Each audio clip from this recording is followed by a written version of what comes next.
জয় যিশু। যিশু নামে সবাইকে আমার এই চ্যানেলে স্বাগত জানাই। বন্ধুরা, আশা করি ঈশ্বরের কৃপায় সবাই ভালো আছেন, সুস্থ আছেন। আজকের এই সুন্দর সময়, সুন্দর মুহূর্ত ঈশ্বর দিয়েছেন, তাই প্রভু যিশুর নামে একটি সাক্ষ্য দিই। সমস্ত খ্রিস্ট ভাই বোনদের আমার অভিনন্দন ও শুভেচ্ছা জানাই। সবাই মন দিয়ে এই সাক্ষ্যটা শুনবেন। ঈশ্বরের জীবন্ত ঈশ্বরের সাক্ষ্য। তো অনেক দিন আগে, 1-1.5 বছর আগে আমার স্বামী অসুস্থ হয়ে গেছিলো। আমার স্বামী বাইরে থাকতো। আমার স্বামী নেশা করে।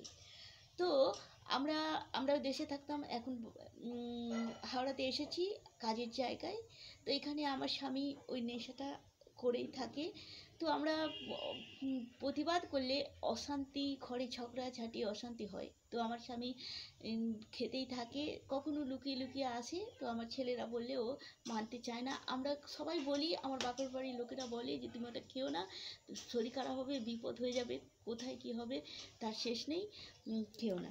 তো আমার স্বামী কখনোই আমাদের কথা শুনতো না, মানতো না। অনেক দিন ধরে অসুস্থ হয়ে গেছিলো, কিন্তু অনেক ডাক্তার 2-3টে ডাক্তার দেখিয়েছি, কোনো ডাক্তার সঠিকভাবে বলতে পারে না যে কি হয়েছে, বলেও না। সাময়িকভাবে একটু ভালো হলে আবার কাজে চলে যেত, আবার কিছুদিন ঘরে বসে যেত, এরকম করে থাকতো। তো 2 বছর পরে আবার আমার স্বামীর খুব জোরালোভাবে অসুস্থ হয়ে গেছে। তো বন্ধুরা, কি করব না করব খুঁজে পাচ্ছি না। খুব টেনশানে হয়ে গেছে যে এবারে ভাবছি যে এবারে বোধহয় আমার জীবনের সমস্ত কিছু শেষ হয়ে গেছে। বমি করছে, খাচ্ছে না, শুয়ে আছে, ডিউটি যেতে পারছে না। এইভাবে খুব বিপদে পড়ে গেছি। কাকে বলবো না বলবো খুঁজে পাচ্ছি না। আর ডাক্তারে দেখাতে গিয়েছিলাম, ডাক্তার বলেছে যে লিভারে জন্ডিস বোধহয় হয়েছে, বোধহয় এভাবে বলেছে। তো কি করব না করব, তারপর খুঁজে পাচ্ছি না। তারপর ডাক্তার দেখাতে গেলাম এসআই হসপিটালে। ডাক্তার বলল যে আমার স্বামী এই যে অসুস্থ তো হয়েছিল, সেখানেও অসুস্থ শুয়ে আছে, তবুও মাঝে দোকানে গিয়ে ওই জিনিসটা খেয়ে আসতো। আমার স্বামীর ধারণা ছিল যে আমি দুর্বল হয়ে পড়েছি, কাজে যেতে পারছি না, এটা খেলে বোধহয় আমি সবল হয়ে যাব। এইভাবে খেত, আমাদের কথা কোনো দিন শুনতো না। প্রচুর মেজাজ দেখাতো, প্রচুর ঘরের মধ্যে অশান্তি ঝগড়াঝাটি হতো। ও কিন্তু কারো কথা শুনতো না। তো বন্ধুরা, আমি ঈশ্বরের কাছে প্রার্থনা করছি যে প্রভু তুমি একবার আমাদের বাঁচাও। তুমি এমন একটা আমার স্বামীকে চেতনা দাও যে যাতে করে ওই জিনিসটা ও না খায়, যাতে ও বুঝতে পারে যে ওর জন্য ওর শরীর খারাপ হচ্ছে। তো আমি প্রভুর কাছে প্রার্থনা করছি যে খুব আমি কাঁদছি যে প্রভু তুমি তো তোমার বাক্যতে বলেছো যে তোমার কাছে আছে, তুমি তাকে কখনোই নিরাশ করো না, তুমি তো তাকে কখনোই খালি হাতে ফেরত দাও না। তবে কেন আমার জীবনে এরকম হচ্ছে? তো এই বলে আমি প্রভু যিশুর কাছে অনেক প্রার্থনা করেছি। তো পরের দিন ডাক্তার দেখাতে গেছি, ডাক্তার বলছে যে লিভারে বোধহয় জন্ডিস হয়েছে, তো ফটো তোলো। তারপর হঠাৎ ঘুরতে তো আমার এক পরিচিত ডাক্তারের সঙ্গে দেখা হয়ে গেল। সেই ব্লাড টেস্ট করে, সে অনেক ব্লাড টেস্ট ডাক্তার দিয়েছে। সেই ব্লাড টেস্ট করার জন্য তাকে ব্লাড দিতে গেছি।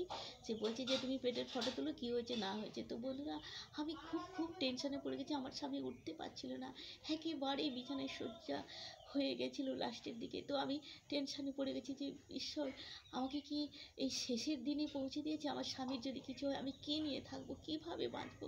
তো প্রভুর কাছে আমি প্রার্থনা করছি, অনেক কেঁদেছি। তো ফটো তোলা হলো, ফটো তুলে সে পরের দিন সেই ডাক্তারের কাছে গেছি। তো ঈশ্বরের কাছে প্রার্থনা করে গেছি যে প্রভু তুমি আমাকে বাঁচাও পিতা গো, আরেকটি বার তুমি চেতনা দাও আমার স্বামীকে, যাতে এমনভাবে কিছু করো যে তোমার তো অশেষ পরিকল্পনা পিতা, তুমি এমনভাবে চেতনা দাও যাতে করে ওই জিনিসটাও ছেড়ে দেয়, যাতে ও সুস্থ হয়ে যায়। তুমি একটিবার বাঁচাও পিতা, তুমি ছাড়া যে আর কেউ নেই বলে প্রার্থনা করে গেছি।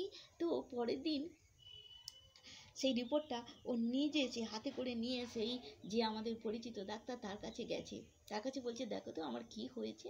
সে বলেছে, তুমি রিপোর্টটা, ব্লাড টেস্টের রিপোর্ট তো কোনো কিছু খারাপ নেই, তো তোমার লিভারটা ডিস্টার্ব করছে, তুমি ড্রিঙ্কস করো, তুমি ড্রিঙ্ক করবে না, ড্রিঙ্ক করলে তুমি আর বাঁচবে না, তুমি আর এই মদ খেলে তুমি আর বাঁচবে না, তুমি কিন্তু ট্রিটমেন্টে থাকবে, একদম সেদ্ধ সেদ্ধ খাবে, তুমি বেঁচে যাবে, কিন্তু এটা করলে আর তুমি বাঁচবে না।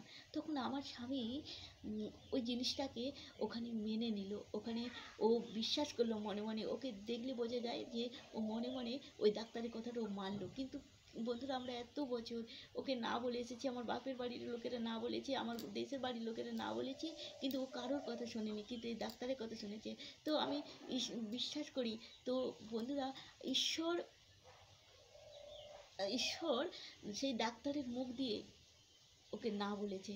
আমি এটাই অনেক দিন ধরে চেয়েছিলাম। তো আমি আমি জানি, আমি বুঝেছিলাম যে আমি জীবনের শেষ পর্যায়ে এসে গেছি, আমার স্বামী যদি না থাকে আমি কি করে বাঁচবো।